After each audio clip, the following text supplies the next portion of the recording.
Salam değerli izleyicilerim, ben Sevinç. Bugün sizlerle muhteşem bir video çekmeye kararına geldim. Her zaman benden soruşursunuz ki saçlarım niye bu kadar həcmli, parlaq və yumuşaqdır.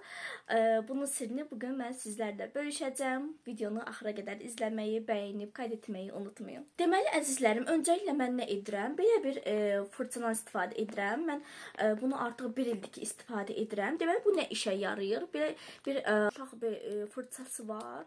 Gördüğünüz kimi bununla saç dibinizi, saçlarınızı yumamışdan əvvəl masaj edirsiniz hər tərəfini və deməli depressiyadan azad edir. Ondan sonra saç diblərində olan qan dövranını yaxşılaşdırır, saçların uzanmasını asanlaşdırır. Yəni mütləq şəkildə deyərdim ki, siz bundan istifadə edin və hətta saçların parlaqlığını belə artırır. Yəni saçlarını yumamışdan əvvəl ilk öncə belə bir möhtəşəm fırçadan istifadə edirəm. Məncə bütün parfümeriyalarda satılır. Qiymətdə çox sərfəlidir. Mütləq şəkildə deyərdim ki, bundan alıb istifadə edin.